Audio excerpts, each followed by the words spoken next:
All right, Patty, thank you for joining us today. How are you doing? Great, thank you for having me. Absolutely. I look at your career and it's just, amazing. And it's just like really pushing me to ask you, what got you into cybersecurity? Was it planned by mistake?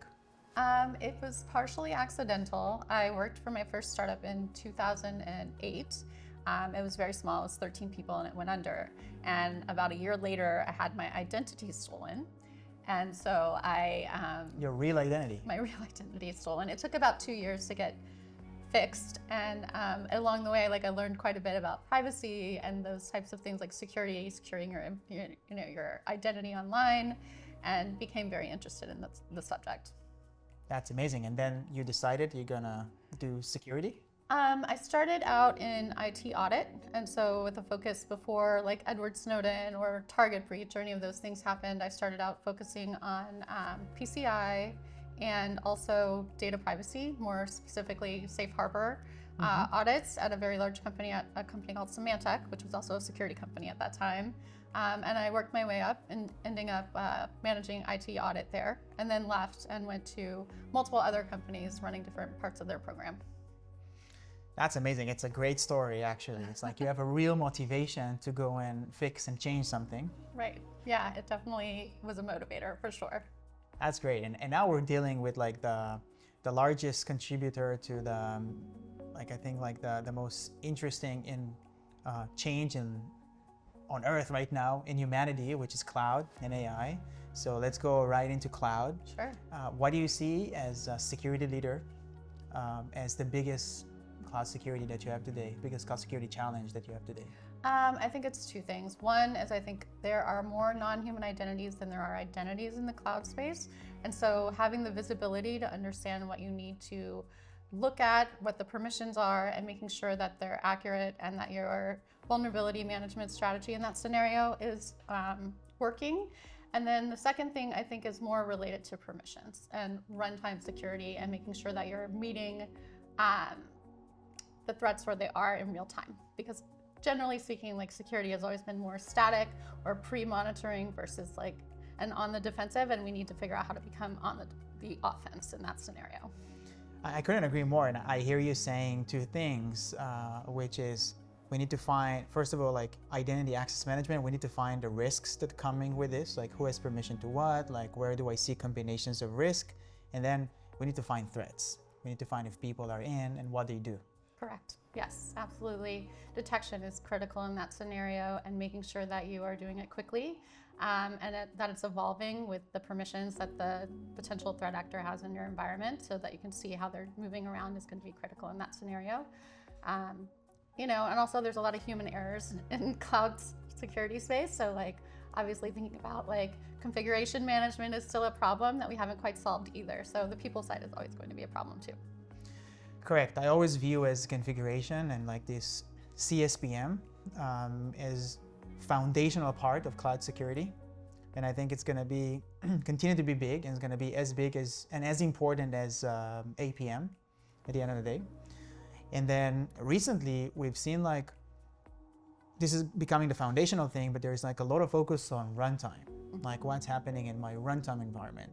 Well, what do you think is contributing to that? What is your take on that?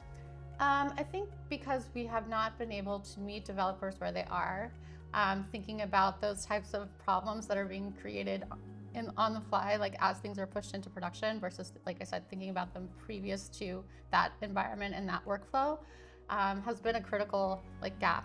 And so trying to figure out how to meet them with real-time security is going to be massively impactful in the future, especially as we have more machines automating a lot of the functionality that humans do today in the cloud environment. Yeah, I couldn't agree more. And I think if I go back 3.5 years ago, 4 years ago, runtime was not a thing. No. And now it is. What do you think was the factor that changed that? I think it's a combination of things. It could have been, if we think of 3 or 4 years ago, it's when containers were very much adopted. And so that seemed to be one of the tipping points in the cloud space as far as how that works. So I would say it's probably started there. Yeah, I agree. Like more like environments that are more wild in nature, like microservices, a lot of interconnectivity that really requires you to understand the actual things. Architecture. Well, architecture. Yeah, people I think in general do not understand the architecture of how they're building things in real time and how they have impact across the board. And so definitely, regardless of whether or not you have like golden images in place or any of those types of things, you still have like a lack of fully functional visibility across the board. We call it reality. You need to know Correct, your yeah. reality. What do you think in cloud security, like an area of focus, it's going to be completely different in 5 years? In 5 years, I do think that we'll end up with a situation where we have privileged access management reduction in the cloud space, and then also making sure that maybe there's a way to automate like configuration management that reduces the risk to the business that we are not able to do today. So I'd love to see that. I'd also love to see real-time alerting and detections for anomalous behavior within those environments as well. Yeah, and I see that it's very consistent with your belief in security, like identities. They need to have like their permissions and like the way they're getting access and privilege escalations and all that stuff. And it makes a lot of sense. And maybe I can ask you if you had like magic power to fix one thing today in cloud security, what would it be? That's a really hard question. I would say probably going back to like privileged access management and functionality related to non-human identities and getting in front of that. I think the statistic is something like there's 100 machines for every one person in your environment. And so trying to make sure that you have arms around that when it's going to be exponentially more in 5 years, it might be 1,000 to one person. And if the statistics we heard, today are, you expect to see companies being, 1 or 2 people per organization, then you really are going to amp up the amount of like machines that are in our environment and how do we work with them. I agree about that. We're already living in an era where there is way more non-human identities than human identities. And we say that humans are not predictable and machines are actually predictable.